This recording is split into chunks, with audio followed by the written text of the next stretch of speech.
Hello everybody, welcome to The Way Out is Through episode 29, part of my daily video series of thoughts, ideas, and reflections that keep me going each day. Today's episode, expectations versus reality. So, sometimes when you're expecting to do something, or when you're trying to do something, you have all these plans, and you think, oh, I'm going to do this, I'm going to get through this, I'm going to make it through, and sometimes you hit the fact that plans don't always work out the way that you planned them to be. That I don't remember who said it first, but the famous quote is, "All plans are great until the battle starts," and then you everything just goes sideways. And what do you do in those times? What do you do when you're planning on doing something and you think it's going to happen one way, but really it ends up happening another way? How do you handle that? It's a good question. I personally just take things as they come. I realize that change is going to be inevitable, that today is going to be different than tomorrow, and that the next day is going to be different than the day after that. And I just keep on going.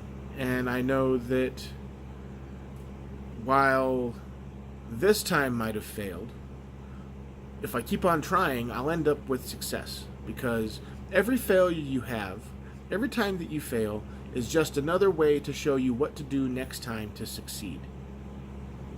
What to do to win after you fail. I believe it was Michael Jordan that said that he took like 9,000 more shots. He missed 9,000 more shots than he ever made, and that in baseball, even the best players only hit half the time, if that.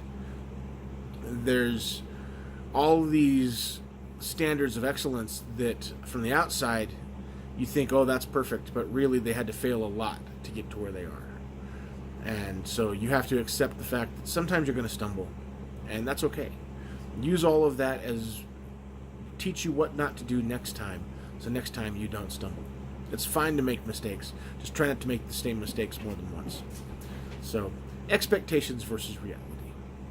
And I would like to thank my little bunny Isabella for suggesting this idea for me. When I asked her what my next episode should be, she is the one that came up with this idea and actually came up with the name Expectations versus Reality.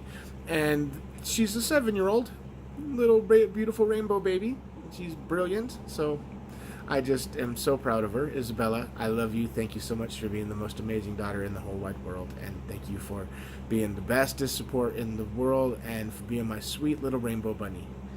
I call her my bunny because she's been bouncing ever since she was tiny. And I used to hold her in my arms and bounce her to sleep every day. So, anyway, I love you all. Thank you for your love and support. I got more stuff coming out this week. I know that this new story dropped yesterday, and that was really cool.